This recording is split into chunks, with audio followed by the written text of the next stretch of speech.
Engine man can have love for the truckie. Beautiful minds, but we love getting ugly. Risk takers with a clover, man, we love getting lucky. You run, we chase fire, I love when it ducks me. Tones go off, house watch, read the address out.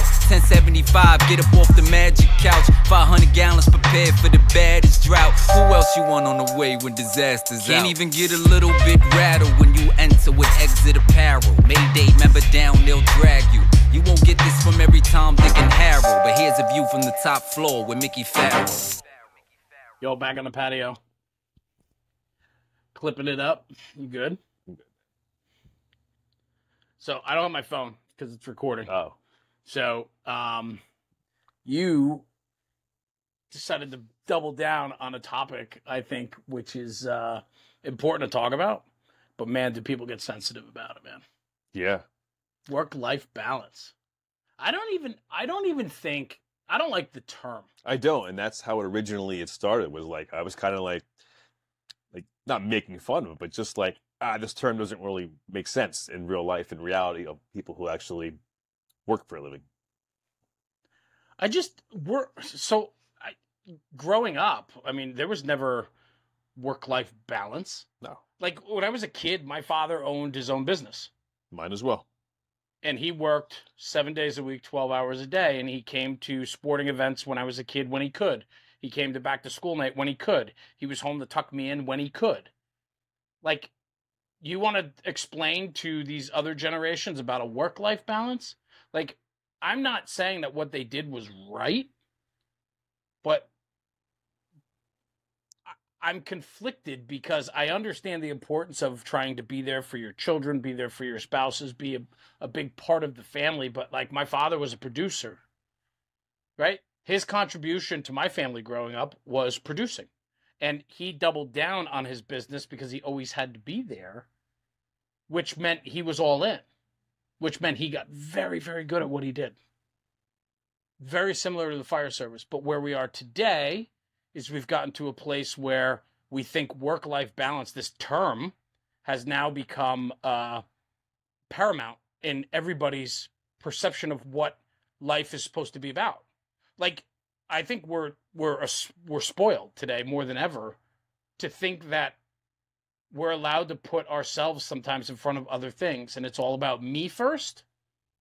And you can use your family, your children, your spouses as I need to be there for them, but they can also understand that you might need to go all in on something that's bigger than you so that you get better and stronger at it, which in turn allows you to have more time, quality time with your family. Does that make sense? Like, I'm kind of like... To me, that's common sense. Right? Same thing. I grew up with family business. Father was all in. I worked in the family business. I was all in because that's all I knew. That's what we did. And then the fire department, is there a work-life balance? Is it important? Absolutely. I never said there's no work-life balance. Right. You know what? I did say there is no work-life balance, but that's your first year. Beginning. And that's, if anything, the post I put up or the clip, I said you have to be all in your first year to prove your worth, to prove that you're loyal, that you're a team player, and then you earn a spot, quote unquote, on the team or in the fire department, in the firehouse. I am so discouraged by the fire service on a national level, and I've actually lost sleep over it. Some of the comments, not because it hurts my feelings, it's because the fire service is in trouble if this is the generation coming on the job thinking they're entitled not to do a little bit more, especially your first year. The job, the fire service, it's so much more than you as an individual. And if you don't agree with that, then maybe the fire service is not for you, and that's fine. And I'm not saying that you put the fire department over your family. I never said that. Well, I ever say that. My family is number one. But it's not a 9-to-5 corporate job. It's a family. You have two families. You have your own family, which is number one, and then you have the fire department family, which is number two. But you have to be all in on both. The balance is tough, and that first year proves your worth to this new family that you've been adopted into, and you have to prove that worth. There's so many negative comments about being all in. We're in trouble. I think, listen, I'll go in on this. I think people that throw around the term work-life balance, yeah, I think it's another way of just being a little bit selfish and self-centered. You know, I can promise you this, that outside of the firehouse, a lot of these guys aren't just with their family 24 hours a day. They're pursuing their own needs, wants, and desires. And so to throw it like work-life balance and use family as the issue, it's not. It's yourself. Like you become a photographer. It's a hobby. You buy a camera. You're like, I always wanted to be a photographer. You buy a camera. What do you do with that? You really start getting into it if it's something of interest to you. And now you're not just spending 2 hours during a week. You're going 10 hours a week, 20 hours a week to learn it, to figure out the camera, to figure out the settings, figure out the right shot, going out in the woods, taking pictures. You go all in on it. Why is there such an argument about that with the fire service? Why can't we go all in on it in the beginning, especially in the beginning, where you have to learn the ins and outs? It's just an excuse. This whole work-life balance is an excuse. I really believe that. And people start talking about suicide, mental health, all those things. Totally get it. Totally get it. If the job is interfering to a point that your mental health or you have ideas of harm to yourself, obviously it's more than just the fire service. There's a lot more there, right? Take time for yourself. Nobody's saying you can't. What you're saying, I believe, is that in the beginning, you have to double down on this. Yeah. Just like being a camera guy, for using a camera for a hobby. Just like going all in and learning carpentry or woodworking or whatever it is. I don't understand it. I don't understand it. Can't it. put words to it, to be honest. But why are people so sensitive to that topic? Because never once that I know of, looking at your content, and you and I do this all the time, but never once did you say that your family's not important to you.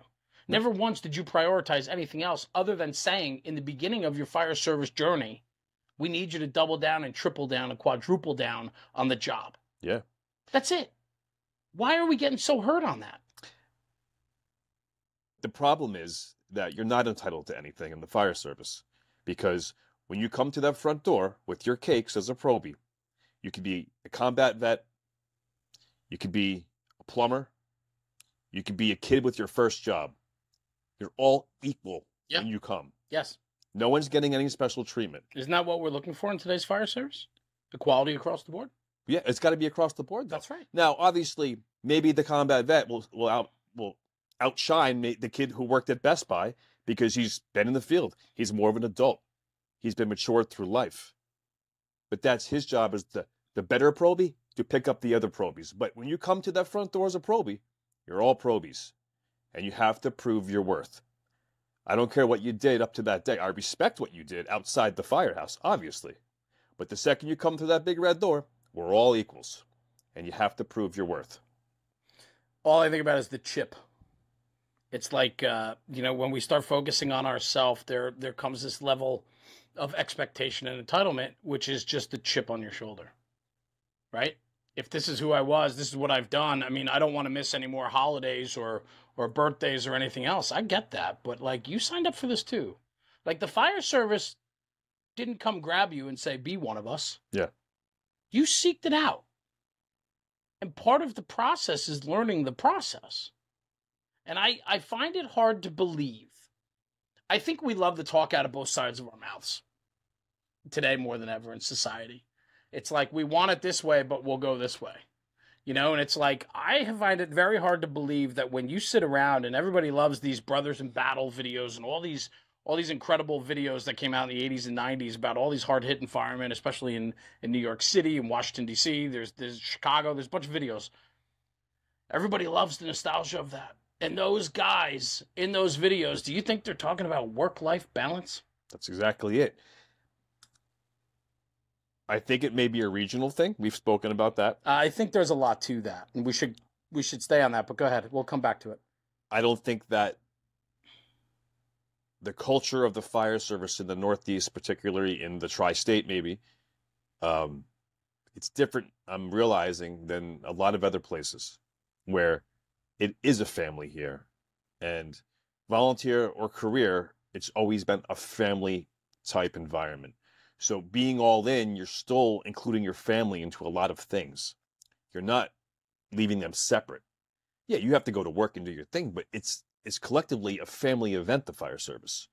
From New York City to the smallest volunteer fire department, it's a family event. Yes. And I don't necessarily think that it's nationwide. And I'm getting this because of the comments I'm getting. So much hate on this, saying that they'll never put the fire service ahead of their family. Here, it's incorporated.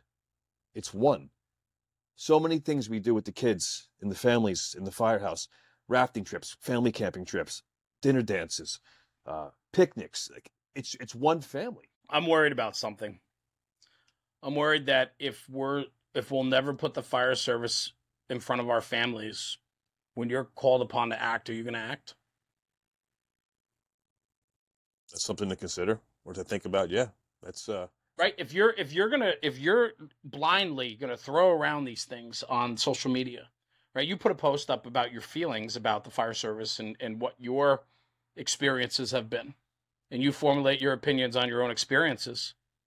And you're talking about doubling down in your first year or two of the fire service and really going all in on it. Because I believe in what you're saying, because I believe that if you double down on the fire service in your first few years, the return is tenfold, Dude. Right?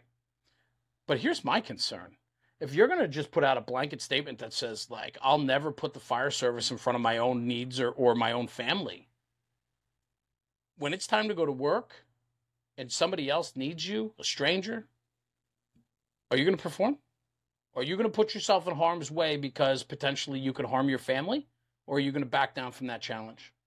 Now, people are going to be like, whoa, wait a minute, that's not what I'm talking about. Of course I'm going to act. I'm going to do... Well, then why do you have such a hard time about just talking about all the other things of the fire service? Like, you don't get to draw a distinction there. It's either you're in or you're out, I think. Yeah. I think about who I run with, the people I talk to, the guys that I've gotten to know over the years. They're all in on it. And I'm not saying that you need to be all in like I am, even 29, 30 years into it. But, like, you got to love it. It's got to be a part of you. You got to, when you're outside of the firehouse, still be dialed into the fire service. Like, I don't think even the, I just don't know how you unplug. Yeah. I want to circle back to something real quick, that being all in those first year, maybe two, stepping up for guys. When guys see you step up to do the right thing, to work, hey, brother, you want off Christmas? You know what, bro? You just had 3 deployments? No, I got it, man. You've done everything right since you got here. Be home with your family. You haven't seen him in a couple of years. That's what happens when you do the right thing. Yeah, it comes around. It always comes around. That's the fire service. It always comes around. Step up to the senior guy. Bro, you want off Christmas? No, man, you just had a baby. How about this? I'll work your Christmas, you work my New Year's. Sounds good. That's how it works. I wonder, though, and I think this is where it becomes a regional thing. Maybe. Because I also look at it too, Mick, like if you're in a fire department where everybody's looking out for themselves, nobody's ever going to have that conversation. Everybody's out to get one another and get what they can from the system because the system hasn't done anything for them. Well, that's just it. And I did a post yesterday, kind of just like it was bothering me, to seeing that so much negativity about being in love with this job, that I did a post and I ended it with saying, like, the realistic side of this, the harsh reality, is that some people just work for shit fucking departments. Yeah. And those departments draw really shitty firemen. And that's the bottom line. And I see it in the comments. And, like, the best part is, a lot of the negative comments, I'm not going to fight with you back and forth. That's not how I do. That's not how I do business. When I do message guys on the side, I'll DM and say, hey, bro, thanks for the comment. Just curious, where do you work? Right. Because I want to learn. I want to understand, why are they thinking like this? Is there something that I'm missing? They don't ever get back to you, though. No. They will never tell you where they work. No. Because that exposes them and their department to maybe that's a shit place to work. I think that a culture and environment that promotes the betterment of the job, firemanship, brotherhood, we have less of these conversations. Yeah. I think it's a conversation that nobody wants to have because it is a reality.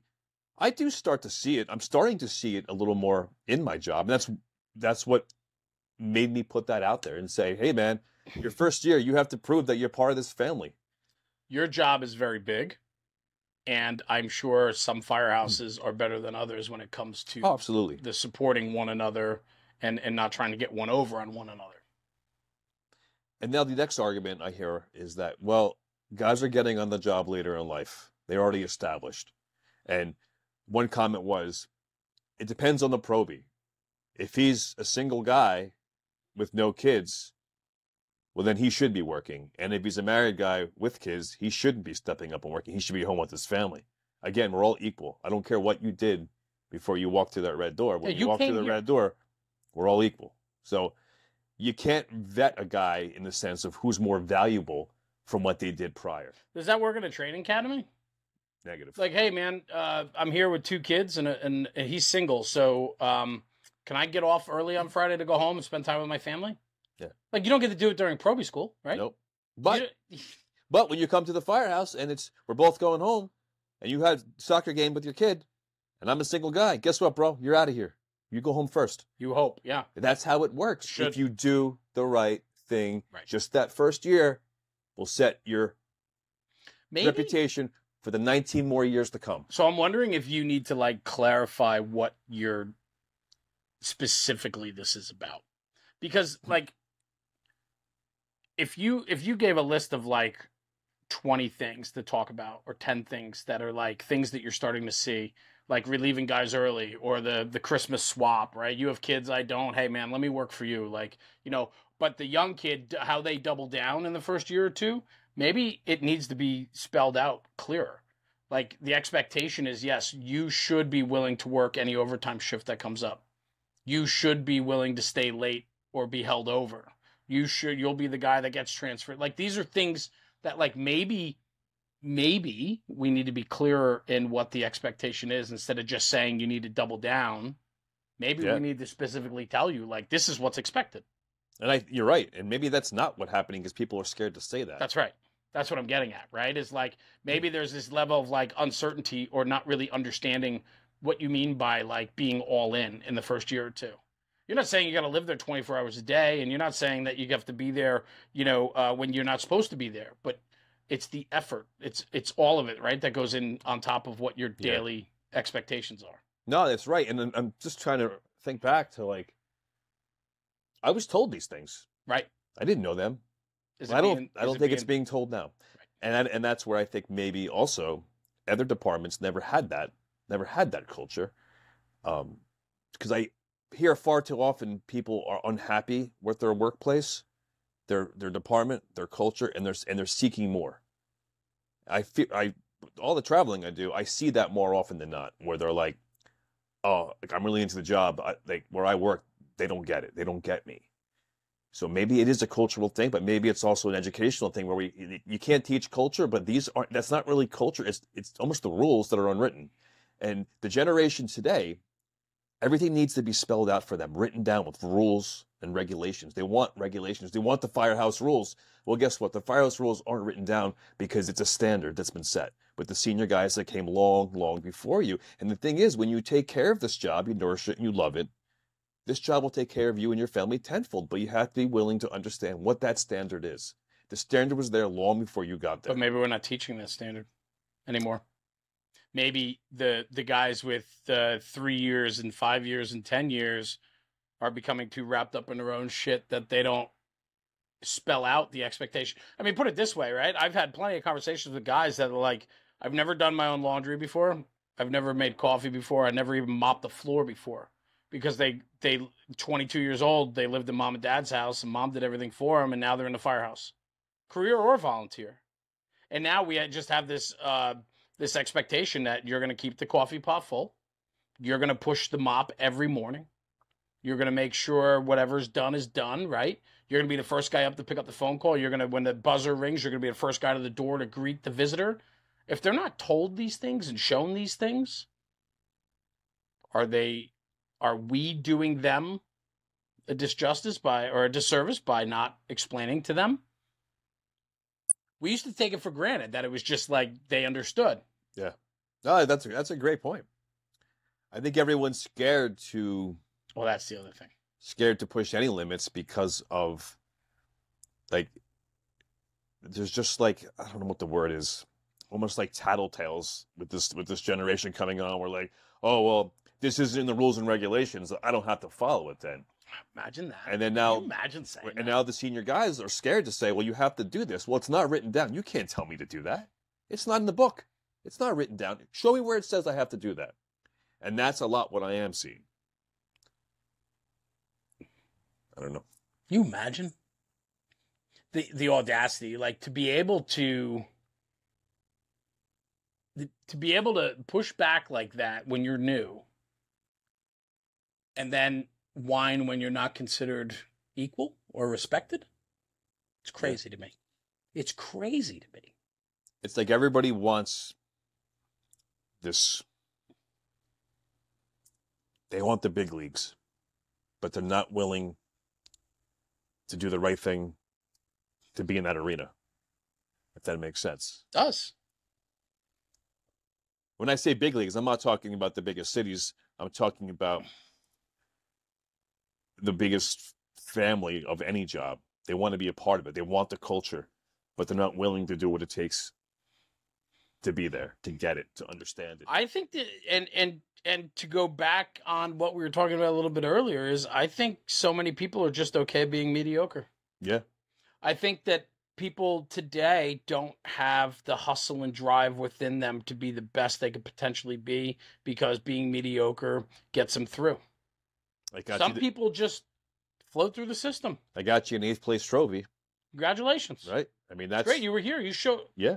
showed up and you were here in lane 8. Congratulations. Yeah, here's a trophy. Go home, put it on your dresser.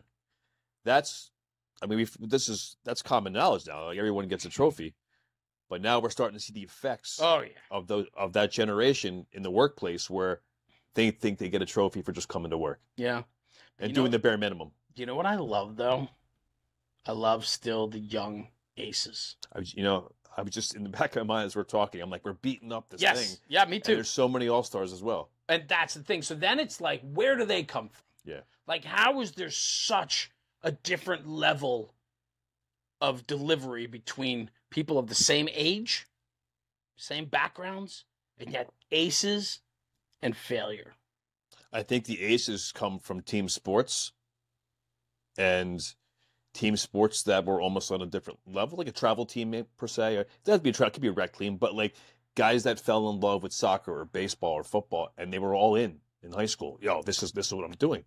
There's no work-life balance then. They're all in on football, right? They're all in on baseball. So now they come to the fire department. Dude, this is my new sport. I'm all in. I love it. So I think that when we recruit from athletes, that's where we're getting our aces. Bro, playing high school sports, you had double sessions, you had training throughout the year, right? Yeah. That was my life, playing sports. There was no work-life balance. It was all sports all the time. It was training, conditioning, lifting, playing, skills, drills, practice. And when you're home, you're in the backyard throwing the ball, or you're watching it on TV, watching the professionals 100%. Do it. Analyzing, learning, 100%. Watching. Why is that vilified today? You know who vilifies it? Soft motherfuckers. Yeah. Soft There's too many people, soft motherfuckers. Soft people that want to be in it. And I'm not just talking about the fire service, man. I see this in corporate America. As everybody knows that's watching this for the most part, I'm not a career fireman. Yeah. I'm a volunteer, but I'm all in on the volunteer fire service, and I certainly was when I was younger. I wanted to learn every possible thing I could and be there as much as I could and never not ride backwards to go to a fire. Like, I tried to get to every single fire I could. I would weasel and connive my way into anywhere to go to work. But, like, it's the soft people. It's the fucking losers. It's the mutts, man. Like I said, the aces aren't whining and complaining about... They're doing the right thing. Yeah. And I think a majority, from what I see, at least where I work, they're almost all aces. You have one or two that slip through the cracks here and there. And if they don't, not conform, but that's not the right word. We can't say conform They're not anymore. going to last. But yeah, like I say, man, great guys gravitate to great places. The shit bags gravitate to shit places, and that's the bottom line. It all works out in the end. Yeah, the only good thing is you have a big enough job that allows for that to happen. And then some of these guys regionally, right? I'm sorry to cut you No, off, no. but just some of these guys are stuck in the firehouse with 4 guys around the clock, and they got no movement. Yeah, and that's what, when I do travel, that's more often than what I run into, is guys looking for more. They're in a place like that, and that's when I get this lateral transfer conversation we've had before, which my mind doesn't wrap around that. You can transfer different companies through me. I guess that's a lateral transfer, but you're not happy, man. Just do the right thing, and you'll end up where you're supposed to be, either doing a lateral transfer or finding the firehouse where you belong. Every firehouse isn't the greatest firehouse. Every job isn't the greatest job. It's what you want out of this job. It's what you want out of the fire service. And when you find what you want, you can gravitate to there. But when I put a simple post that says your first year, just step it up a little bit, and I get crushed on it, I think we're in trouble. I think we're in trouble. And I did, look at this. So the post I did after that, it's not just a fireman thing, is what I'm saying. It's success. How do you find success? You find success simply by understanding that your role is part of something bigger than yourself, which is the key to success in any team-based profession. Your work, maintain the integrity of the job. You start building a reputation in a career that others can rely on. It's so simple. It is. Against the popular opinion, I genuinely believe that your first year of any career shouldn't be about balancing your life around the job. It's about recognizing that the job demands your full commitment, and that commitment truly defines your success. That's pretty straightforward of any career. I don't know how I find it very challenging that people want to argue that. It's almost like as soon as you broach this conversation, people are just coming at you right away.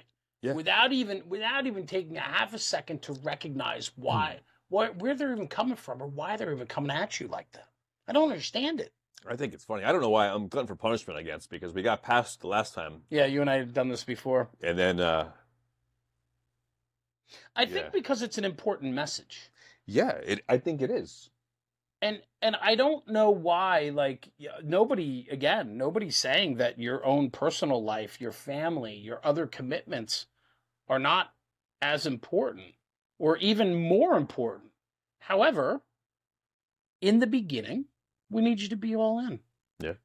It's the only way you fall in love with the process. And I find that, if we don't want our people to be all in and we don't want our people to fall in love with it and follow the process and appreciate the process, then we're in serious trouble. It's become more about the individual. It's more about me instead of the mission. And I hate using them. I don't like doing it because you and I have talked about this, and this should be a whole nother conversation. But ultimately, we don't know it any other way. It's we have to define it today. We're there for them. No, we've always been there for them. That's just what we do. Yeah.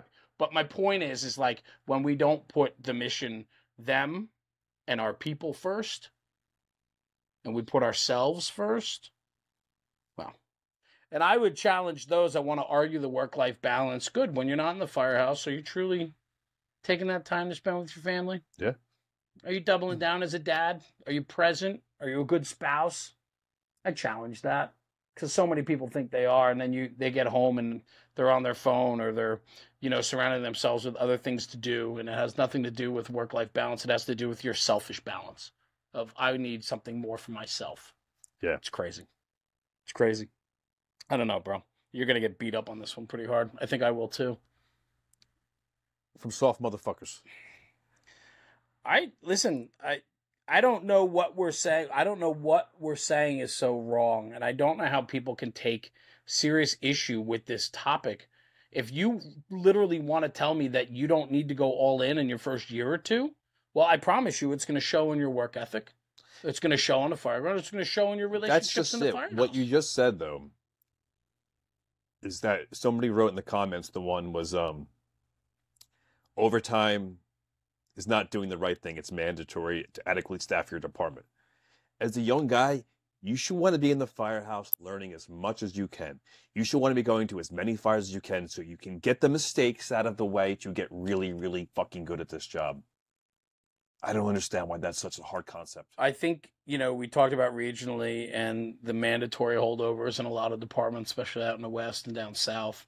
It's very different than here. I mean, it's happening here too in the Northeast, from what I know, but I think what that is doing though is it's also burning people out too.